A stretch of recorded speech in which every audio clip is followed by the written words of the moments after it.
Cervical cancer আর তার সাথে related ভ্যাকসিনের ব্যাপারে এখন অনেকেই এসে জিজ্ঞাসা করে যে কখন থেকে নেওয়া উচিত, কতদিন নেওয়া উচিত, এগুলো জিজ্ঞাসা করে। তো সেটার ওপরেই একটু ইনফরমেশন শেয়ার করছি। ফার্স্ট অফ অল তো বলি, সার্ভাইকাল ক্যান্সার এটা ইন্ডিয়াতে উইমেনদের মধ্যে সেকেন্ড মোস্ট কমন ক্যান্সার, মানে after breast cancer cervical cancer কিন্তু সেকেন্ড মোস্ট কমন ক্যান্সার। আর সার্ভাইকাল ক্যান্সার যেটা করে সেটার মধ্যে হিউম্যান প্যাপিলোমা ভাইরাস বা এইচপিভি ভাইরাস এটার একটা রোল পাওয়া গেছে, এটার কারণে হয় এরকম দেখা গেছে।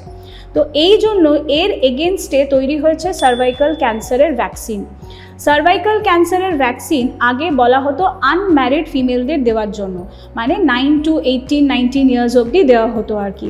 বাট এখন WHO বলছে আপ টু 45 ইয়ার্স অবধি সার্ভাইকাল ক্যান্সার ভ্যাকসিন দেওয়া উচিত, কারণ দেখা গেছে যে পরবর্তীকালেও যদি ভ্যাকসিন নেওয়া হয় তার কিছু বেনিফিট বা ভালো এফেক্ট পাওয়া যাচ্ছে। নর্মালি 9 to 14 ইয়ার্স বয়স অবধি যে বাচ্চা মেয়েরা আছে তাদের 2টো ডোজ দিতে লাগে, আর 15 to 45 যে এজ গ্রুপটা এদেরকে 3টে ডোজ নিতে লাগে। সার্ভাইকাল ক্যান্সার ভ্যাকসিন নেওয়া উচিত সমস্ত মহিলাদের, এবং এর জন্য আপনার কাছাকাছি যে গাইনোকোলজিস্ট আছে তার সাথে যোগাযোগ করুন।